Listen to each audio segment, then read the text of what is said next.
시편 122편 말씀입니다.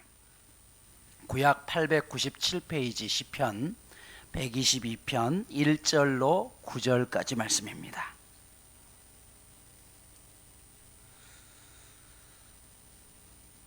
찾으신 줄 알고 내가 봉독하겠습니다. 사람이 내게 말하기를 여호와의 집에 올라가자 할 때에 내가 기뻐하였도다.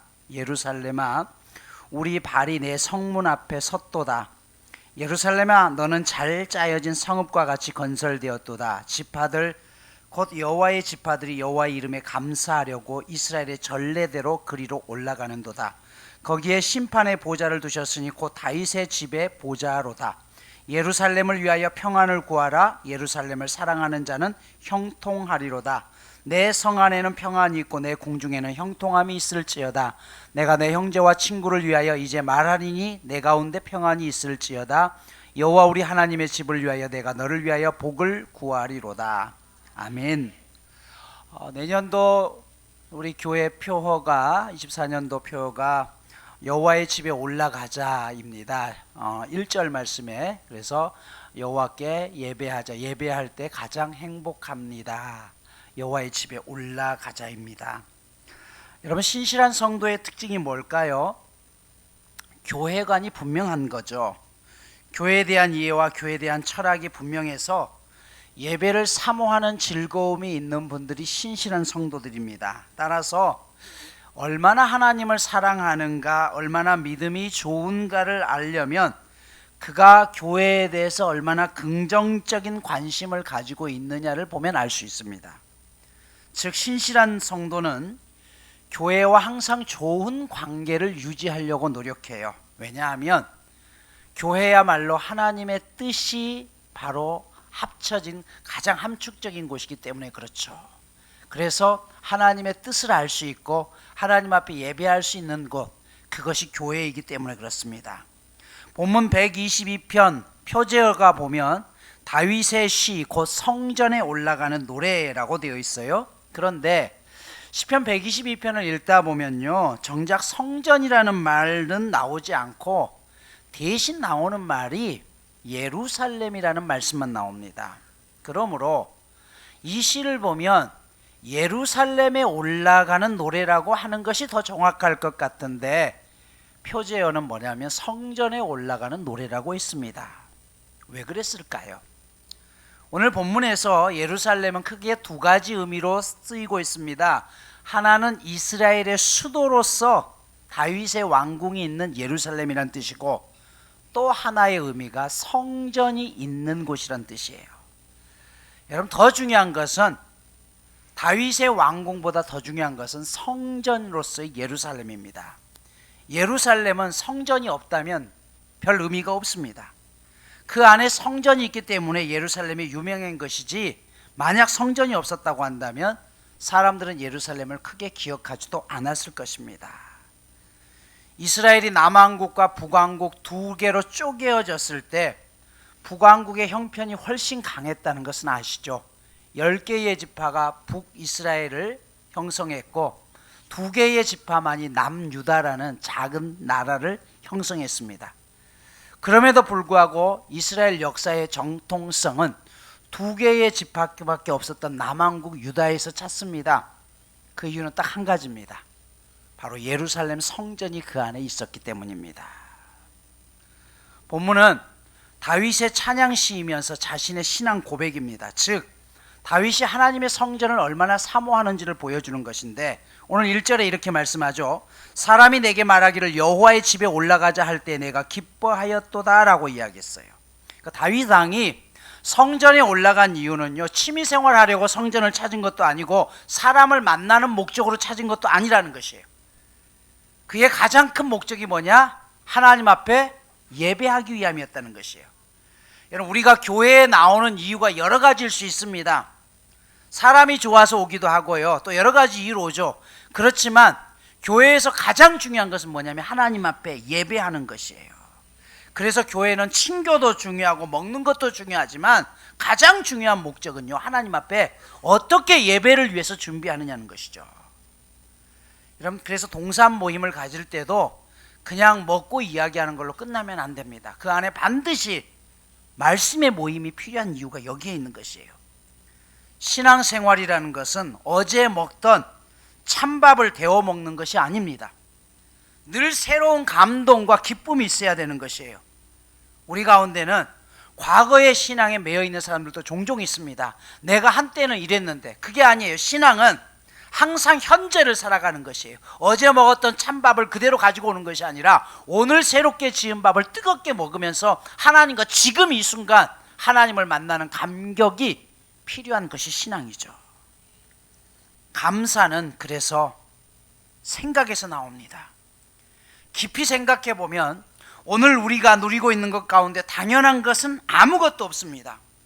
우리가 만들지 않은 것을 누리고 살고 있고 누군가의 호의와 돌봄 속에 살고 있습니다. 그런데 그 모든 것들을 거슬러 올라가면 그곳에는 나를 돌보시는 하나님의 은혜가 있습니다.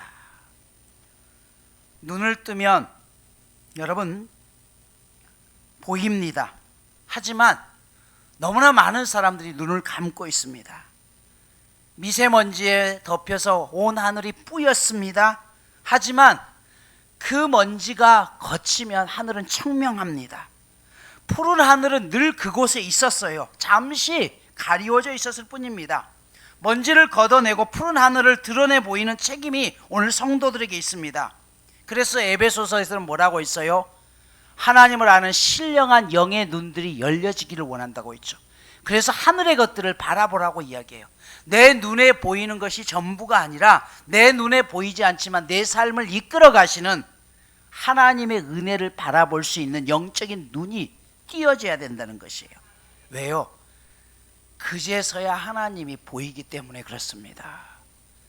여러분, 신앙은요, 내게 당장 어떤 것들이 확 일어나서 하나님을 믿는 게 아니죠. 보이지 않지만 보이지 않는 그 속에서도 하나님이 지금 나와 함께 하심을 믿는 것이에요. 이게 영적인 눈이 띄어져야 된다는 것이죠. 여러분, 24년도를 맞이하면서 여러분들이 오늘 다윗처럼 성전에 올라가기를 기뻐하는 성도들 되기를 소망합니다. 6절에 이렇게 말씀하죠. 예루살렘을 위하여 평안을 구하라. 예루살렘을 사랑하는 자는 형통하리로다. 필립 얀시라는 분이 쓴 책 중에 교회 나의 고민 나의 사랑이라는 책이 있어요. 그 책에서 필립 얀시는 교회에 대해서 이렇게 얘기를 합니다. 기독교 공동체의 가장 근본적인 토대, 곧 하나님의 화목해 하시는 사랑은 세상의 모든 민족, 인종, 계급, 나이, 성을 초월한다. 공동체가 먼저다. 교회란 공동체 안에는 다양한 사람들이 모여 있지만 하나님의 가족인 교회란 그런 다양한 속에서 일치를 추구해야 된다. 모든 것이 다르지만 하나가 같아서 공동체로 뭉쳤을 때 교회란 과연 얼마나 아름다운가. 여러분 각자의 생각이 다르고 삶의 환경이 다릅니다. 하지만 그 생각들이 하나님을 예배하는 일에 하나로 모아질 때 그것이 온전한 교회가 될 수 있다는 것이에요. 많은 사람들이 교회를 사랑한다라고 말씀합니다. 그렇죠. 그런데 이상하게도 교회를 사랑한다고 하시는 분들로 인해서 문제가 종종 커지는 경우들이 종종 있어요. 사실 그분들의 마음도 진심이거든요. 그런데도 불구하고 우리가 반드시 알아야 될 사실이 있어요. 교회를 진정 사랑하는 사람은 어떤 사람이냐? 교회의 평안을 위해서 음으로 양으로 애쓰는 사람입니다. 자식을 진정 사랑하는 부모는 어떤 부모입니까? 자식이 행복하다고 하면 지는 부모가 자식을 사랑하죠. 교회도 마찬가지입니다. 교회를 진심으로 사랑하는 사람은요, 내 주장을 접고서라도 교회가 평안해지기를 원하는 사람이 사랑하는 것이죠.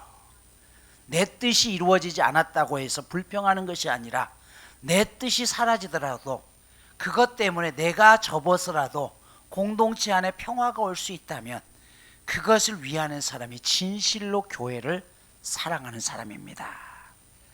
지상의 모든 교회는 하나님의 교회로서 진리 위에 세워져 있으며 주님께서 교회의 머리가 되십니다. 그러나 성령 하나님은 뒷전에 물러가 계시고 주님이 교회의 머리가 되지 못할 때 교회는 시끄러울 수밖에 없다는 것이에요. 사도행전 9장 31절에서는 이렇게 말씀하죠. 그리하여 온 유대와 갈릴리와 사마리아 교회가 평안하여 든든히 서가고 주를 경외함과 성령의 위로로 진행하여 수가 더 많아지니라. 여러분, 여기 보면 교회가 평안할 때 부흥한다라고 이야기를 해요. 우리 생명나무 교회가 지금 그런 때가 아닌가 싶어요. 참 교인들이 많이 성숙해 있다 생각합니다. 새가족들이 오면 그들을 그냥 내버려두지 아니고, 전에는 그렇지 않았거든요. 전에는 식사를 하더라도 그냥 알아서 먹고, 그러나 어느 순간부터 교회의 분위기가 바뀌었습니다. 그리고 그들을 귀하게 여길 줄 알고 그들과 함께 이야기하기를 즐겨하는 것, 그것이 진정 아름다운 교회의 모습 아닐까요? 교회의 평안을 구하는 방법은 여러 가지가 있겠지만 우선 교회가 욕을 먹지 않게 하는 것이 그 하나의 방법이 아닐까요? 만일 나 때문에 누군가가 상처받고, 나 때문에 하나님의 일이 중단되고, 나 때문에 교회 오기를 싫어하는 사람이 있다면 바로 그런 사람이야말로 교회의 평안을 깨는 사람일 수 있다는 것입니다. 오늘 다윗 왕은 특별히 하나님 앞에 성전을 바라보면서, 미래의 성전을, 성막을 바라보면서 미래에 지어질 성전을 기대함으로 오늘 노래합니다. 3절 보십시오. 예루살렘아 너는 잘 짜여진 성읍과 같이 건설되었도다. 사실 다윗 왕 때는 예루살렘 성전이 아직 세워지지 않았습니다. 왜냐하면 자신이 죽고 난 다음에 솔로몬 때의 성전은 세워지죠. 그런데 이 3절에서 다윗이 뭐라고 했어요? 예루살렘아 너는 잘 짜여진 성읍과 같도다 라고 이야기했어요. 그가 하나님 앞에 받은 설계대로 나중에 건설될 아름다운 하나님의 성전을 꿈꾸고 보았기 때문에 그렇습니다. 지금까지 목회하면서 많은 사람들 가운데 그런 이야기들을 해요. 너무 깊이 교회에 발을 들여놓지 말라. 부담이 된다. 광신자도 되지 말고 교회에 일정한 간격을 두고 신앙생활을 하는 게 훨씬 좋다. 정말 그렇습니까? 여러분, 교회에서 아웃사이더가 되어서 제일 늦게 왔다가 축도가 끝나자마자 제일 먼저 나가시는 분들이 종종 있습니다. 이런 분들은 교회 안에 상처받을 일이 거의 없죠. 그러나 교회에 이런 성도들만 있다면 부흥할 수 있을까요? 교회 생활은 함께 거룩한 부담을 지기도 하는 것이고, 또 애매한 말을 듣기도 하고 상처를 받기도 하는 과정 속에 성장하는 것입니다. 잠언 14장 4절에 이런 말씀이 있죠. 소가 없으면 구유는 깨끗하거니와 소의 힘으로 얻는 것이 많으니라. 여러분, 소를 키우지 않으면 당연히 구유는 깨끗하죠. 염을 줄 일도 없고 똥 치울 일도 없습니다. 그러나 여러분, 소가 있음으로 말미암아 얻어지는 게 뭐예요? 농사일에 큰 도움을 얻게 되는 것이고, 다른 힘쓰는 일에 큰 유익이 있다는 것이에요. 없으면 편할 수 있습니다. 그러나 그걸 통해서 잃는 것도 있지만 또다시 얻는 것도 있다는 것이에요. 내가 교회 안에 영적으로 성장하기 위해서 한 걸음 발을 들여놓으면 때로 그것이 상처가 되고 힘들 수도 있지만 그 안에서 얻게 되는 것도 많다는 것입니다. 이왕 여러분들 교회에 발을 들여놓았으면 교회 중심 인물로 서십시오. 그리고 내가 봉사할 것이 무엇인지를 찾아내시기를 바랍니다. 지상교회는 완전하지 못하기에 은근히 텃세도 있고 견제도 있고 질투라는 것도 보여집니다. 그러나 내가 신앙의 중심적 위치에 서서 겸손하게 봉사하면 결국 이 오해는 풀리게 될 것입니다. 7절 다시 한번 보십시오. 네 성 안에는 평안이 있고 네 궁중에는 형통함이 있으리라. 이스라엘 백성들이 예루살렘이 무너지고 난 다음에 그 원인을 찾았습니다. 어떻게 하나님이 선택했다고 하는 예루살렘, 이스라엘이 망할 수 있는가? 이 문제에 대한 이스라엘 백성들의 해석은 이방이 아닌 하나님께서 우리를 무너뜨리셨다는 것이에요. 바벨론이 이스라엘을 무너뜨리는 것이 아니라 하나님께서 우리를 무너뜨렸다는 것이에요. 왜요? 하나님만 의지하게 하기 위한 하나님의 방법이었다는 것이에요. 그렇다면 여러분, 하나님이 예루살렘을 무너뜨렸으면 그 예루살렘을 회복할 수 있는 길도 하나님 앞에 돌아가면 회복할 수 있는 것이죠. 물론 우리가 가진 모든 문제의 해결자가 되시는 분이 하나님이십니다. 우리가 가진 많은 문제의 원인 역시 하나님과의 관계가 깨졌기 때문이며 우리가 하나님께 반역했기 때문에 그렇습니다. 결국 우리의 삶의 모든 문제는 하나님과의 관계에서부터 시작됩니다. 문제가 복잡할수록 여러분 그럴 때일수록 더 단순하게 생각해야 됩니다. 하나님만 의지하는 주의 백성이 되어야 된다는 것입니다. 우리가 살 길은 무엇입니까? 오직 해결책은 한 가지입니다. 여러분 하나님의 성전을 더욱 가까이 하시고 그 성전 안에서 여러분들이 하나님 앞에 올라가는 것이 복의 근원임을 끝까지 잊지 않으시고 살아갈 수 있는 저와 여러분 모두가 되시기를 축복합니다. 23년 한 해 동안 정말 애쓰고 수고하셨습니다. 그러나 여러분 하나님이 주시는 영적인 기쁨을 맛보는 사람들은요 그 기쁨을 깨달았기 때문에 하나님 앞에 더욱 매달릴 수밖에 없습니다. 저와 여러분 모두가 24년도에는 그런 하나님이 주시는 은혜를 더 충만히 받고 그 영적 기쁨을 회복할 수 있는 우리 모두가 될 수 있기를 축복합니다. 그래서 절망 속에서도 주님의 손을 붙들고 일어설 수 있는 저와 여러분 모두가 되시기를 간절히 축복합니다.